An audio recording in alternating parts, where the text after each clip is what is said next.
Chers membres du comité électoral, chers membres du corps professoral, chers étudiants, veuillez accueillir mes salutations les plus chaleureuses. Je suis Cécile Inantab, étudiante en sciences de gestion en L2, licence 2. Je suis candidate au poste de présidence pour l'année académique 2022-2023. On a comme thème s'épanouir pour mieux se former.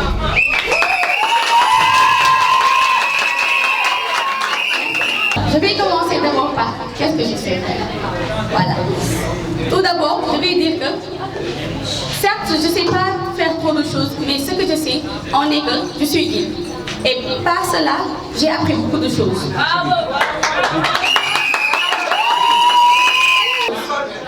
J'ai appris à faire des activités manuelles, à manager un groupe et à diriger beaucoup de choses.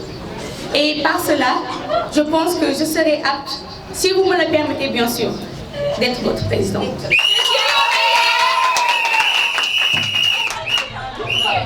Qu'est-ce qui m'a marqué le plus dans mon cursus scolaire? Je vais plutôt parler de l'année académique 2021-2022. J'étais dans une classe, la SGE. Tout au début, je vais dire que dans la classe, on venait, bonjour, bonjour, tout le monde s'asseyait. Je me suis dit non, ça c'est pas Cécile. Cécile, c'est l'union. Cécile, c'est l'esprit d'équipe.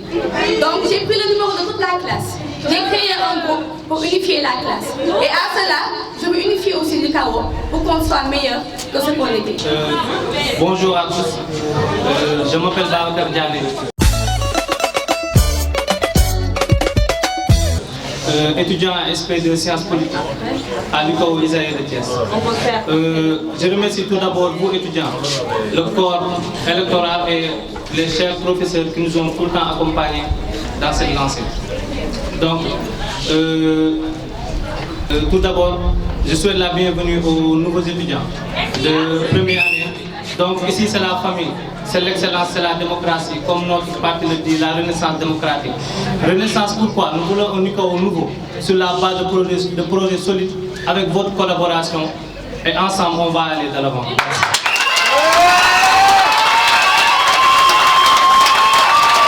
Donc moi, avec, je dirais, l'aide de mon père, bien sûr, qui est un exemple pour moi.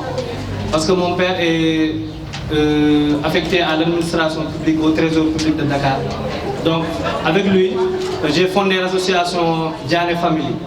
Donc, c'est dans ce cadre que j'aide les talibés à avoir de meilleures conditions de vie. Donc, c'est moi-même le président, donc, avec l'aide de mon père, j'essaie d'aider les talibés.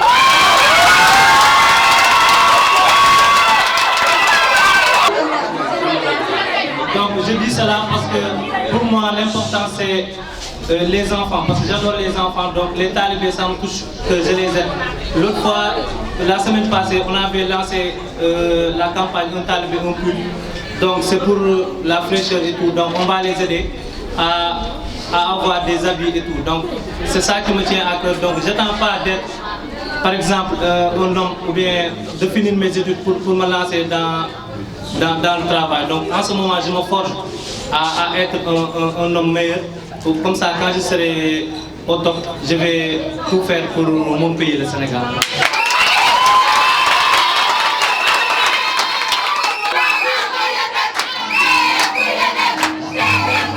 Mon programme se base tout d'abord sur l'excellence. Donc, comme le dit le nom de mon parti, la Renaissance démocratique, j'ai pensé à valoriser l'excellence tout d'abord. Ensuite, il y a la publicité de l'école, tant sur le plan national qu'international. Donc, comme vous le voyez, l'école, il n'y a pas trop d'étudiants. Donc, c'est ça qui me tenait à cœur de faire passer la publicité. Donc, comme le thème d'aujourd'hui, les réseaux sociaux, donc avec la digitalisation des choses, on va essayer de mettre en place des structures technologiques pour permettre à l'école d'être visible partout. Donc aussi il y a la semaine d'intégration. Donc on l'a intégré pour vous, les étudiants de première année surtout. On va essayer ensemble, si par exemple on est élu, on va essayer de faire tout notre possible pour faire de cette semaine une semaine vraiment remarquable. Donc déjà, je voulais souligner tout d'abord que nous, on se base des actions. Donc, c'est beau de parler, comme je l'ai dit, dans les classes, mais c'est les actions moi qui me tiennent à cœur. Comme vous le voyez, j'aime pas trop parler, donc voilà. On a décidé avec notre parti, pour le financement dont tu parles, on a acheté 2 fontaines d'eau pour vous les étudiants.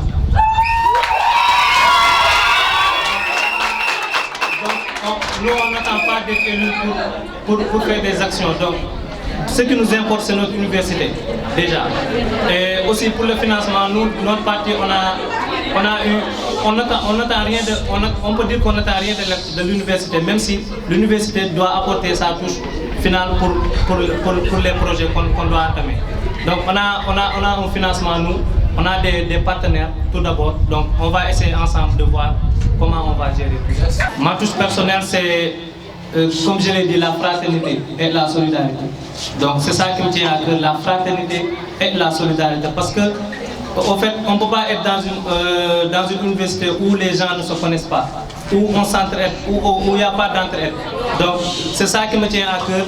Donc on va essayer de développer cela, que tous les étudiants se sentent chez lui. Donc on va essayer de faire ça avec notre projet. Donc la fraternité et la solidarité. Par rapport à l'environnement, il faudra d'abord attendre que, par exemple, parce qu'on voulait libérer ce cours-là, parce qu'il faut attendre que le bâtiment là se termine pour pouvoir parler au moins d'environnement. Donc il n'y a pas assez d'espace. Comme vous l'avez bien constaté, il n'y a pas de cours où les étudiants peuvent s'asseoir, discuter et tout. Donc voilà, on doit attendre que le bâtiment se termine pour pouvoir parler d'environnement. Les réseaux sociaux ont beaucoup d'avantages, tant sur le plan sociétal, tant sur le plan de la visibilité. Donc on va essayer de tout faire pour poster très souvent avec l'aide de Mademoiselle Hélène qui poste très souvent sur Instagram. On va essayer de développer cela pour que au moins notre université soit visible tant sur le plan national ou même voire international. Pourquoi pas? Merci. Tout d'abord, avant d'établir le programme, j'ai pris la peine de trouver chaque étudiant et de leur demander leurs soucis. Ils m'ont établi une liste et j'ai établi le programme en fonction de leurs préoccupations, en fonction de leurs besoins.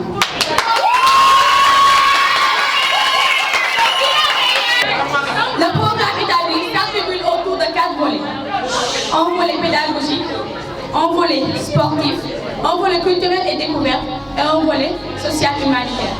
Tout d'abord, je vais commencer par le volet pédagogique. Pour le volet pédagogique, on a des étudiants de première année, de deuxième année, de troisième année. D'abord, je vais commencer par les étudiants de troisième année. Ils ont besoin de stages, des partenariats. On va faire de telle sorte, une fois que vous votez pour moi, que je serai présidente, on va établir des partenariats avec l'administration pour qu'on puisse trouver des conventions de stage pour les étudiants de troisième année, ainsi que pour les étudiants de première année et de deuxième année. Il y a de nouvelles filières dans l'établissement.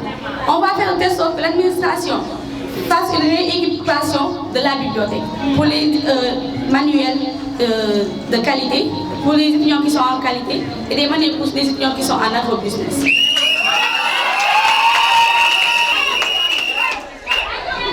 Toujours dans le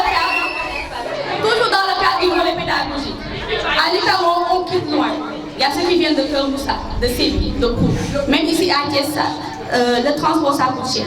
On va faire de telle sorte, mon équipe et moi, et avec l'aide de l'administration, vous trouvez un bus de transport. Un bus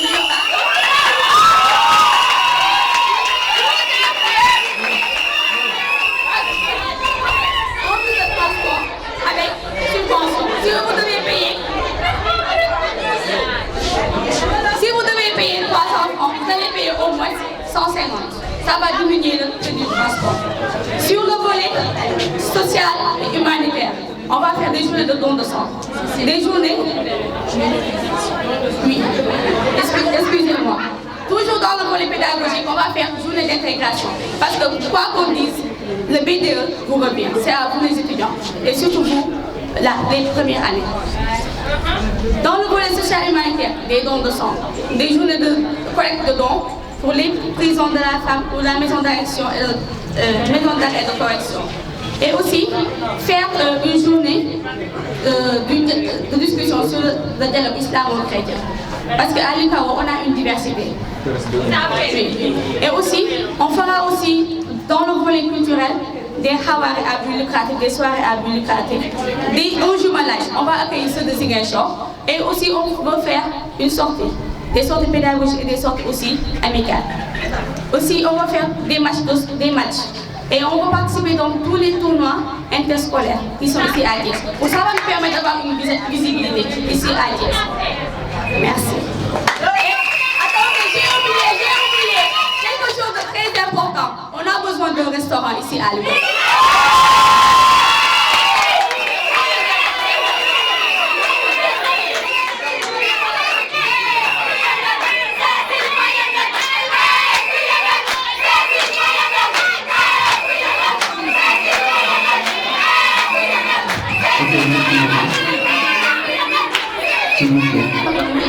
Parce que quoi qu'on dise, lorsqu'on vient à l'école, on vient juste pour étudier. On n'a pas trop les moyens, mais on a une cotisation, on a un fonds au niveau de l'administration. Et avec l'aide de Dieu et avec les partenariats, on va réaliser ce programme. D'accord, merci.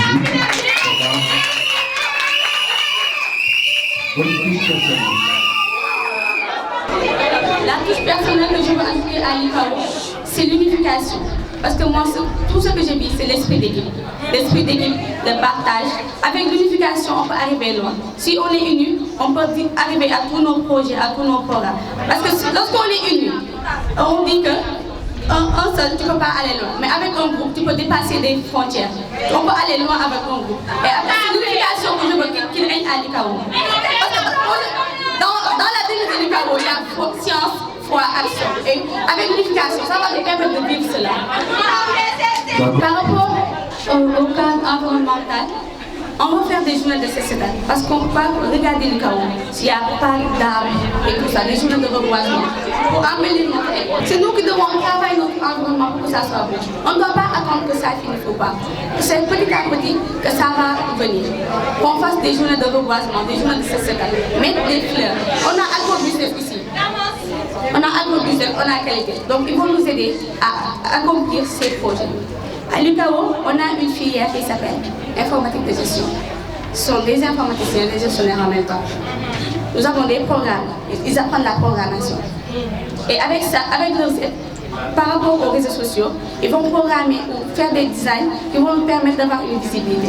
Mais on ne va pas rester là. On va organiser des soirées de philo par rapport aux lycéens et lycéennes. Ça va nous permettre d'avoir une visibilité, de participer au maximum aux activités, comme par rapport aux dons de sang et tout cela. Ça va accroître notre visibilité et ça va nous amener. C'est sur ce que je veux travailler pour que la visibilité de l'UCAO soit. Au niveau international, on a des centres africains, des Togolais, et tout. Il y a diverses nationalités qui sont là à l'UCAO.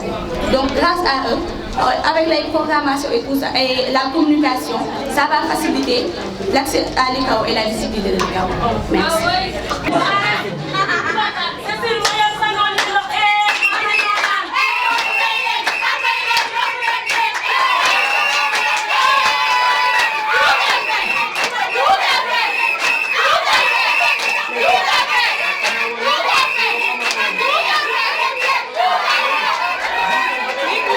Les réseaux sociaux consistent d'une progression pour la jeunesse du moment qu'ils permettent aux jeunes d'avoir accès à l'information. Au plus de l'information, il y a la communication. Ça revitalise la communication entre les jeunes et par rapport à l'éducation. Parce que dans une classe, s'il n'y avait pas autant anciens, il n'y avait pas de téléphone, il n'y avait pas de... Autant anciens, il n'y avait pas de téléphone ni de réseaux sociaux. Et la communication ne se passait pas très bien. Mais maintenant, il y a la communication, il y a des réseaux sociaux. Dans une classe, tu peux créer un groupe WhatsApp.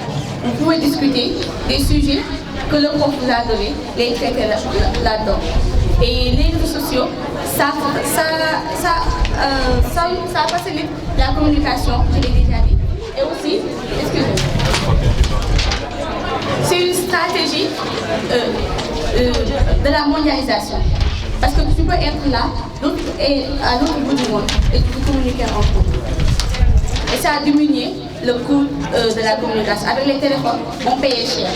Les crédits, tu achetais du crédit à 1000 francs. Pour dire ce que tu avais à dire, ça le crédit finissait. Maintenant, avec les réseaux sociaux, ça a beaucoup amélioré la communication. Elles sont une source de perdition du moment qu'on n'a plus l'habitude de lire. Parce que la lecture était la base de tout.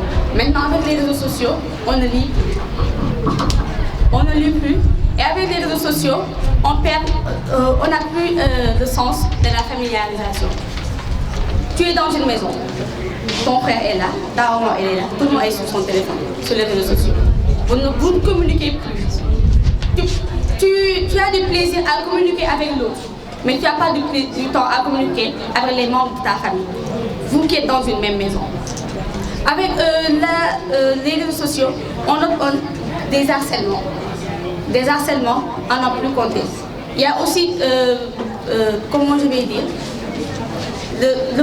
tu suis le mouvement du suicidaire.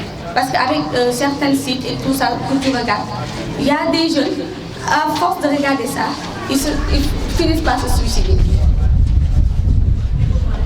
Et aussi, dans la perdition, on note qu'il y a plus de fake news que de bonnes informations. Les jeunes ne prennent plus le temps de voir les informations qu'il faut. Ils sont là à prendre juste ce qui leur plaît, le divertissement. Ils sont là sur TikTok à danser. Ils sont là sur Facebook à dire celui-là est mon ennemi, celui-là est mon ennemi, tout ça. Ils ne prennent pas véritablement l'importance des réseaux sociaux.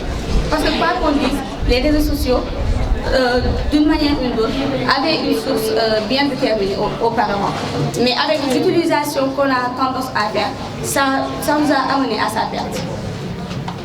Donc, il faut qu'on puisse mettre en place un système qui va nous permettre de mettre limite à la manière où certains sites où on va faire l'interdiction capitale d'y entrer. Parce qu'il y a certains sites qui vont détourner la mentalité des jeunes. Même s'il y a certains sites qui détournent la mentalité des jeunes, d'autres ne le font pas. Parce que dans les réseaux sociaux, on y apprend.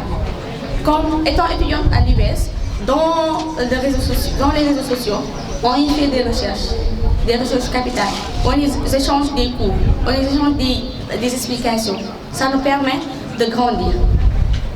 Par rapport à ça, il faut que l'État au moins puisse mettre en place une politique où on va donner aux jeunes la véritable source des réseaux sociaux.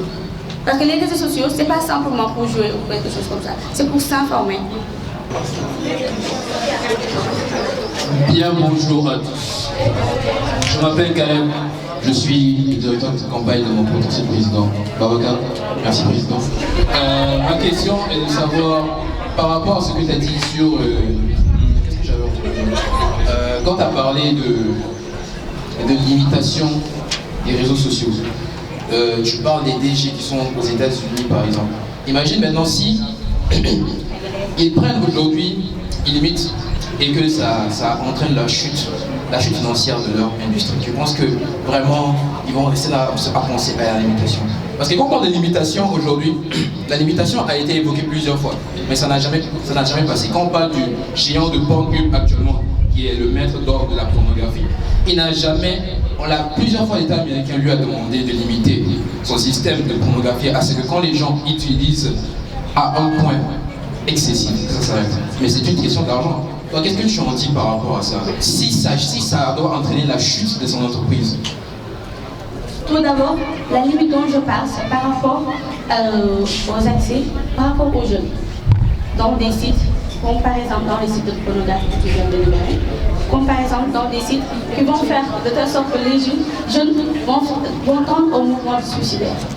Par rapport à ça, donc si l'État met une politique de limitation, par rapport à ça, au moins les jeunes vont avoir la mentalité de savoir que ça, là où on va, c'est pas bon. Et je ne pense pas que ce dont tu parles, ça va entraîner une chute. Parce que je ne parle pas des entreprises. Parce que même si les jeunes ont des tendances vers les entreprises, ils ont plus tendance des réseaux sociaux sur les WhatsApp, les Twitter, les Snapchat et autres. Mais par exemple, si tu prends encore c'est un réseau social déjà. Si. Oui. Maintenant, ça ne va pas entraîner sa chute, tu crois? Financièrement, est-ce que ça va pas entraîner sa chute? Financièrement, je pense que non. Je pense que non. C'est bon. C'est sûr. C'est sûr. C'est juste pour répondre à la question de Caleb. C'est vrai qu'à chaque fois on dit de limiter, mais il y a les industries, eux, ils visent sur l'argent. Non seulement s'il s'agit de limiter tout ça, il y aura certains de nos parents qui n'auront plus de travail, ça on est conscient. Mais aussi il faut être conscient que les enfants qu'on met au monde c'est pour demain. Si ces enfants-là sont déjà détruits, il y a une économie peut avancer s'il y a des populations, s'il y a une population normale. Mais imagine-toi s'il n'y a pas une bonne population, ça sert à quoi? Donc on sait qu'on va mettre des politiques, mais c'est que l'État lui-même, il sait que l'entreprise lui le finance tout ça. Donc lui-même, il met des politiques en place, mais il ne surveille pas. Il ne met pas l'accent dessus. Mais si on mettait un tout petit peu d'accent dessus, peut-être que ça pourrait marcher.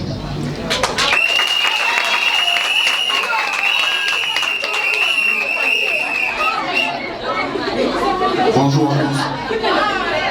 Mon nom c'est Okanawa Morel et je voudrais répondre à la question de Caleb. Par rapport à ce que tu as dit, il revient à chaque pays et à l'État de chaque pays d'interdire à son niveau l'accès aux sites pornographiques et tout autre site qui pourrait porter atteinte à la jeunesse. La limitation d'accès commence d'abord chez soi.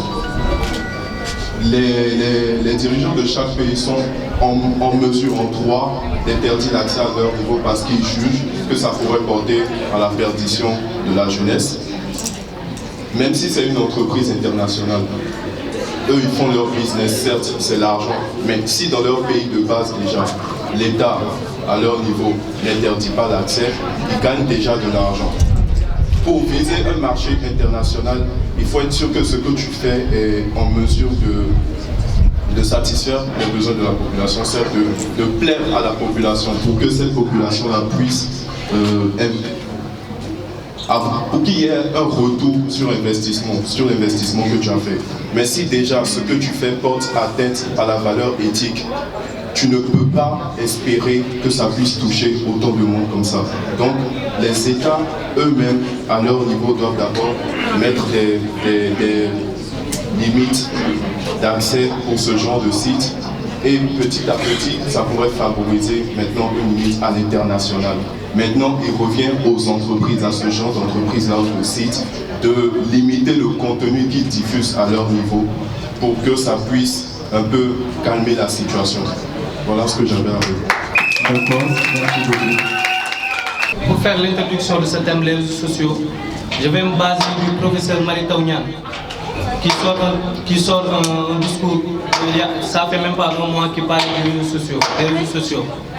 Donc les réseaux sociaux pour lui, c'est la preuve même, c'est la preuve sociétale pour lui. Donc les réseaux sociaux, c'est l'ensemble de la digitalisation de l'information. Donc tous les jeunes ont accès maintenant à l'information, soit dans le but de par exemple de renforcer leur lien ou bien par la communication.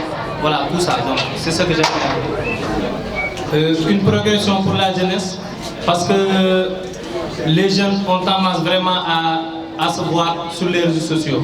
Donc je prends l'exemple de Instagram ou bien de Facebook.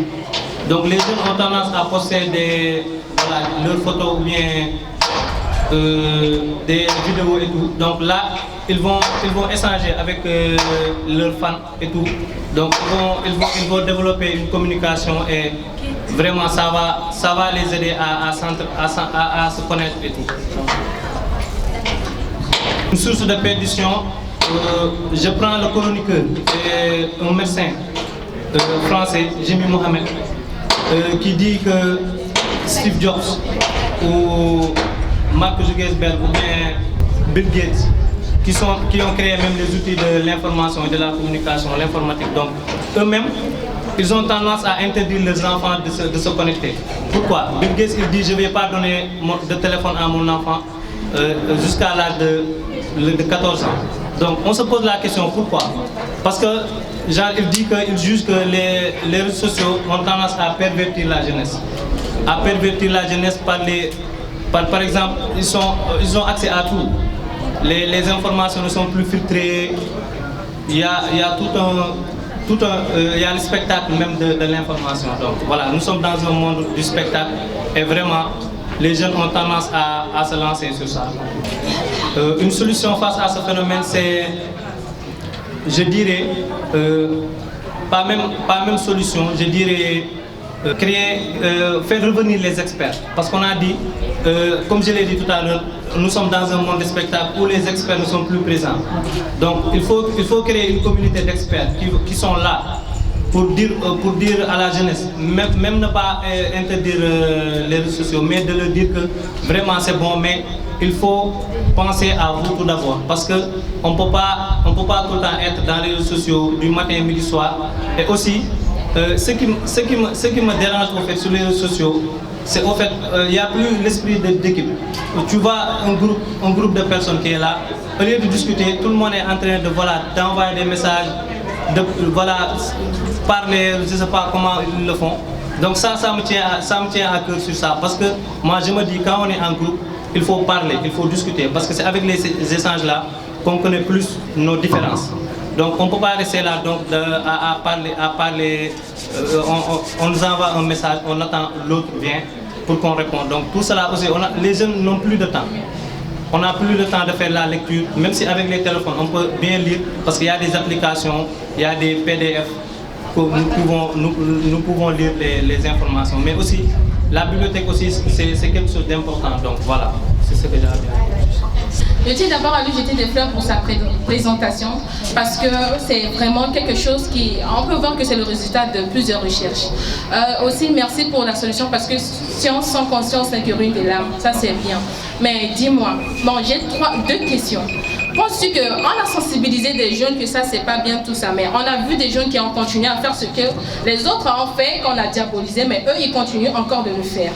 Deuxième question, tu nous as dit que les réseaux sociaux permettent la progression des jeunes parce que eux ils sont sur Instagram, tout ça, ils causent avec leurs fans. Mais moi je connais des comptes vraiment, des filles ou bien des garçons qui font vraiment des choses bizarres. Et donc tu penses que ces personnes qui vont sur ces comptes et qui les encouragent, penses-tu que c'est normal et que ça favorise leur progression? Non, je ne dirais pas ça va permettre de leur progression parce que en fait les réseaux sociaux il y a plusieurs dimensions. C'est pas tout le temps discuter et tout, mais aussi il y a la digitalisation comme je l'ai dit.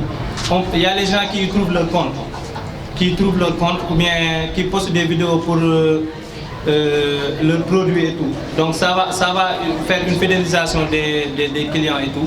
Donc avec le commerce et tout, il y a des gens qui postent leurs produits ou bien tout cela. Donc voilà. Je pense seulement que c'est le seul aspect qui permet la progression des jeux. Et la question de tout à l'heure, c'était sur la solution. Penses-tu que vraiment sensibiliser les jeunes est la meilleure chose à faire et que ça va bannir les mauvais côtés des réseaux sociaux? Mais moi je dirais dans la vie, il faut toujours sensibiliser. Même si, au fait, ça dépend des individus. Donc on peut pas avoir un monde parfait tant qu'il y a des gens qui n'écoutent pas ou bien qui sont ailleurs. Donc on est obligé de sensibiliser à chaque fois. Donc l'attitude, ça dépend de la personne. On ne peut pas venir exiger à une personne, voilà, toi tu fais pas ça, voilà. Donc on sensibilise, donc dans le but de voir, par exemple, si c'était 30% et que ça descend jusqu'à 20%, donc ça c'est une progression. C'est pourquoi je parle de progression en même temps pour la première question. Bon. Par rapport à ce que tu viens de dire, tu nous as dit qu'on ne peut pas obliger les gens à faire ce qu'ils ne veulent pas. Mais je dis si, parce qu'en Corée, on a interdit Facebook, TikTok si je ne me trompe pas aussi. On a interdit certains réseaux parce que eux ils savent qu'ils ne peuvent pas avoir la main dessus parce que ce sont des personnes qui sont bien financièrement. Eux ils ne pourront pas les calmer tout ça. Donc eux ils ont interdit. Trouves-tu pas que c'est mieux d'interdire dans nos pays comme l'avait si bien énuméré mon collègue? Tu as pris l'exemple de la Corée, mais ça c'est un régime autoritaire. Donc communiste tout d'abord. Donc voilà, c'est leur système. Donc on peut, dans les pays démocrates, par exemple le Sénégal, on ne peut pas venir un beau jour vous dire voilà, les réseaux sociaux sont fermés. personne ne va entrer sur les réseaux sociaux, mais ça va créer la tension. Donc ça dépend des pays, au fait. Comme Kim Jong-un, comme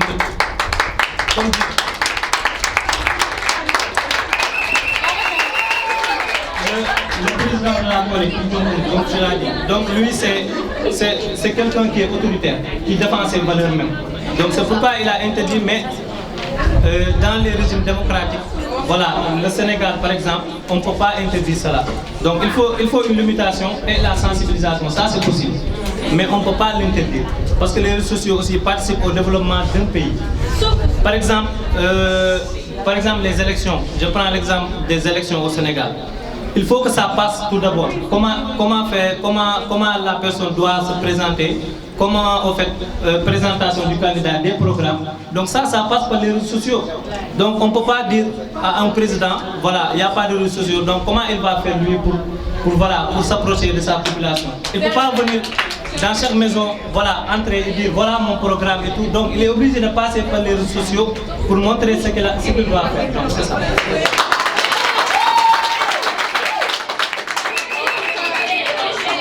Merci pour la réponse.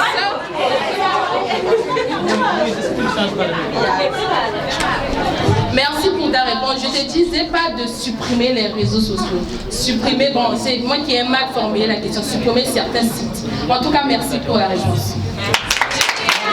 Bonjour, moi c'est Marianne Kanfani. Je suis en SP2 comme Babacar. Je suis sa camarade. En fait, pour les réseaux sociaux, j'aimerais répondre à Tiglia. Vous savez, pour sensibiliser des gens, il faut que ces gens veuillent vraiment changer. Toi, tu es une grande personne. Je viens, j'essaie de te sensibiliser. Si tu veux, t'acceptes. Si tu ne veux pas, tu n'acceptes pas.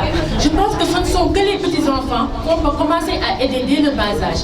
Mais dès que la personne a grandi, elle est capable de discerner le bien et le mal. Donc les réseaux sociaux, je pense qu'on ne doit rien supprimer. Chacun sait ce qui est bon, chacun sait ce qui est mal.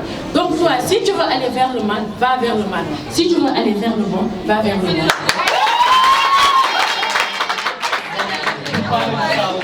Pour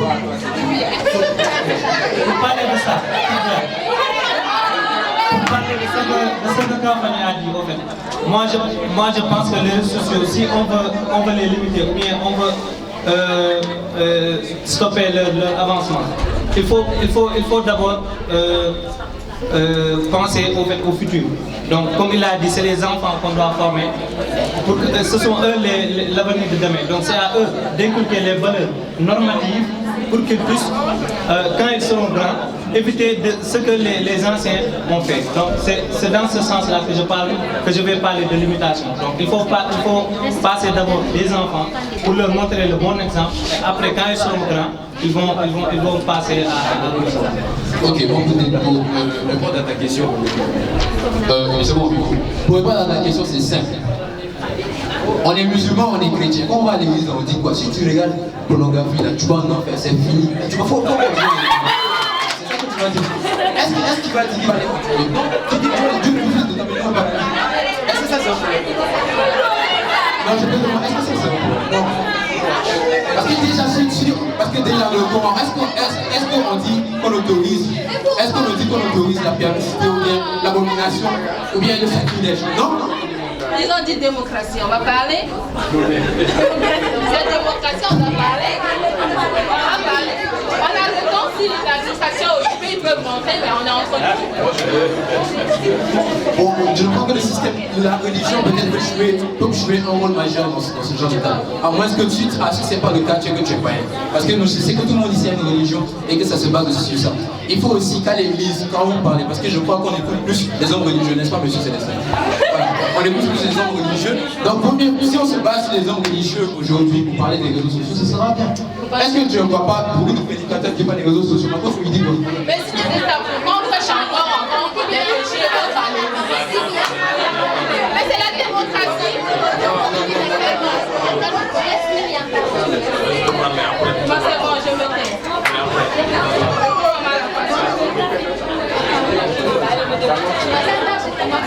Bonjour tout le monde, je suis Myriam Odissano de la SG2.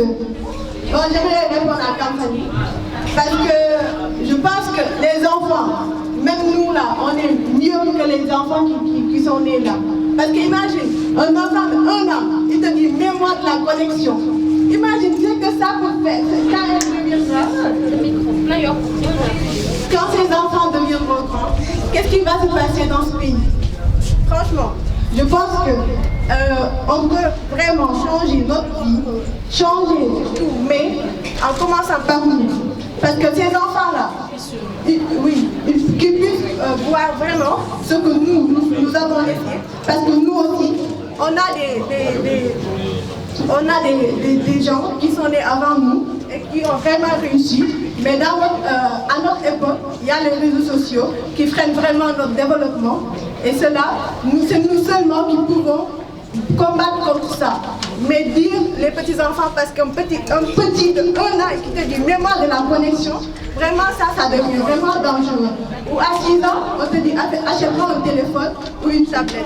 Donc vraiment, là, ça fait vraiment peur. Mais là, elle me rejoint. Moi, ce que j'ai dit, c'est qu'il faut savoir sensibiliser les enfants. Je dis que les enfants, on peut les obliger. Les enfants, on peut les obliger à être comme on veut. Mais dès qu'ils sont grands, c'est à eux de choisir leur propre voie. Un enfant ne va pas venir te dire, mets-moi la connexion. Non, un enfant va venir te dire, mets-moi Mickey, mets-moi Samsung, mets-moi Ladybug et Charlois et tout. Mais pas la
Monsieur le directeur de l'UCAO ISER, Monsieur l'administrateur universitaire, Monsieur le surveillant général, chers professeurs, chers membres de mon parti, la RDU, très chers camarades étudiants, bonjour. Je réponds au nom de Babacar Diané. Je suis en licence 2 en sciences politiques. Bachelier en 2021, j'ai fait tout mon cursus scolaire à l'institution renommée Solon de Mbour, où j'ai été aussi pendant 7 ans membre du gouvernement scolaire. En effet, j'occupais le poste de ministre de la Santé entre 2012 et 2019. Je n'ai jamais été destitué de mes fonctions et j'ai toujours abattu un travail remarquable dans le domaine de la santé. Sans doute, vous savez l'importance de la santé dans la vie de tout un chacun. Par la grâce de Dieu, j'ai toujours su relever le défi de mon engagement désintéressé et mes plans d'action par la présence et par la protection. Sans oublier les nombreuses visites médicales que mon équipe et moi avions mises en place. Tout ce briefing pour vous faire part du peu d'expérience que j'ai acquise en matière de leadership, mais aussi en matière de gestion de groupe. Ainsi, dans cette perspective que s'inscrit ma candidature à la présidence de notre très cher établissement. En réalité, je voudrais partager et pérenniser le peu d'expérience acquise ici à l'UCAO. Je veux faire naître un véritable vent de renouveau, d'où le nom de mon parti, la RDU. Contribuer corps et âme à la bonne marche de notre établissement. Victor Hugo, je serai, car je serai la voix des sans-voix. Participer activement à tous les domaines, faisant triompher notre très chère université. Aider, côtoyer, vous, très chers camarades étudiants, dans le but de connaître vos préoccupations et d'y faire face. Valoriser l'excellence qui demeure le cœur même de l'établissement. Promouvoir une meilleure visibilité de notre très chère université, tant sur le plan national qu'international. La liste est loin d'être exhaustive. Très chers membres de l'administration, chers camarades étudiants, croyez-moi, je m'engagerai scrupuleusement pour la bonne marche de cet établissement et j'apporterai un véritable vent de renouveau. Vive la RDU! La plus fine, la plus singulière et la plus angélique. Je rends grâce à Dieu, l'omnipotent, l'omniscient, l'omniprésent, l'omnipatient, le clairvoyant, et transmets un salut éternel à tout un chacun ici présent. C'est avec gaieté de cœur, avec une joie à nul autre pareil, que nous sommes là, en train de faire régner l'harmonie idéale émise par des pensées salvatrices.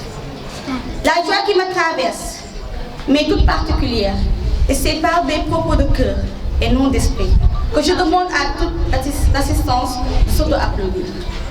Applaudissez-vous.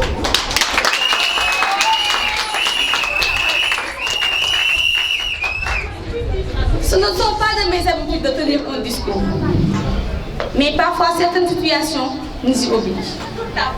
Ma candidature au poste de présidence est due à certains vécus pendant l'année académique 2021-2022, qui ont suscité en moi cette sensation. Vous vous demandez sans doute quelles sont ces raisons, mais laissez-moi vous en dire quelques mots. Ayant acquis des expériences pour avoir été membre du bureau sortant, bureau des étudiants 2020-2021. Mais ce qui m'a plus motivé est le fait d'être dans une classe où les mots comme la solidarité, l'union, l'entraide, le travail, la joie de vivre étaient et sont jusqu'à présent le vocabulaire hebdomadaire de cette dernière. Alors, pourquoi garder cette fraternité seulement à l'intérieur de la classe? On va l'extérioriser pour que l'ensemble des étudiants de l'UCAO, Isaïens et Isaïennes, puissent en bénéficier et le vivre pleinement autant que nous l'avions comme aussi. On ne va plus parler de classe, de licence, encore moins de filière, mais plutôt des Isaïens et Isaïennes que nous sommes. C'est touchant. Afin de promouvoir une bonne intégration des UCAOA et de leur donner l'opportunité de mettre en pratique les enseignements reçus dans le respect des différents. C'est à nous de marquer notre empreinte ici à Thiès. Et pour y arriver, il nous faudra prôner l'esprit d'équipe, éliminer en nous certaines pensées, car, quoi qu'on puisse dire, au sein de l'Institut, on est tous au même pied d'égalité.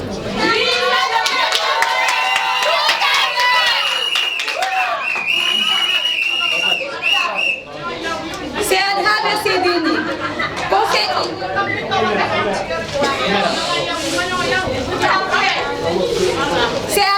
ces derniers qu'on s'est inspiré pour avoir le thème qui s'intitule. C'est pour s'épanouir pour mieux se former. Pour s'épanouir pour mieux réussir. S'il vous plaît, on s'écoute. J'imagine bien qu'à première vue, vous vous êtes posé des questions par rapport à ce thème.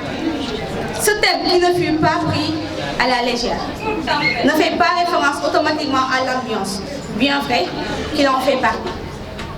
Épanouissement, ici c'est par rapport à l'environnement étudiantil, avec un cadre spatial bien défini, avec toutes les conditions, les facteurs réunis. On aura non seulement une formation performante, mais aussi excellente. Avec l'épanouissement, on notera la motivation, le surpassement des étudiants dans leurs études, ce qui nous permettra d'autant plus de vivre la devise de l'Institut, science, foi, action. Toutefois, le thème seulement n'est pas suffisant. Il faut bien un programme pour matérialiser cette pensée à travers des activités bien définies. Le programme a été établi en fonction de diverses préoccupations des étudiants. Il s'articule autour de 4 volets dont on vous a décliné, on vous a résumé ce qui est à l'intérieur. Chers étudiants, la réalisation de ce programme dépendra entièrement de vous, car tout vous revient de droit. Et si je suis sûre d'une chose, c'est que je pourrai vous représenter dignement et je tâcherai de ne pas abuser de la confiance que vous avez exprimée à mon égard. Tous unis pour les carreaux. Chers directeurs, chers membres du comité électoral, chers membres du corps professoral, chers étudiants, chers invités. Veuillez agréer l'expression de mes sentiments. Merci de votre aimable attention.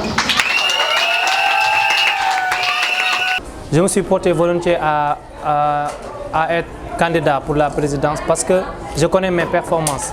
Et aussi, j'ai su être dans un mouvement dans mon ancienne école. Donc, j'étais le ministre de la Santé. Donc, du coup, j'ai eu l'expérience et le leadership nécessaire pour pouvoir diriger l'université. Pour mon programme, j'ai décidé de promouvoir l'excellence qui demeure le credo de l'établissement. La fraternité et la solidarité entre les étudiants, mais aussi renforcer le lien entre le corps professoral et les étudiants. Donc nous allons les assister dans ce domaine-là. Aussi nous voulons l'épanouissement ou bien même qu'on crée un système de sociabilisation dans l'université. Donc par l'organisation d'événements, soirées de gala, sorties amusantes juste pour établir les liens entre les étudiants. Donc c'est à ça que se résume mon programme et j'espère qu'ensemble nous allons vers la démocratie ici à l'UCAO et vive la Renaissance, vive l'Union. Bon, mon programme, je l'ai établi en fonction des préoccupations des étudiants. S'articule autour de 4 volets. Un volet pédagogique, un volet social et humanitaire, un volet sportif, un volet culturel et découverte.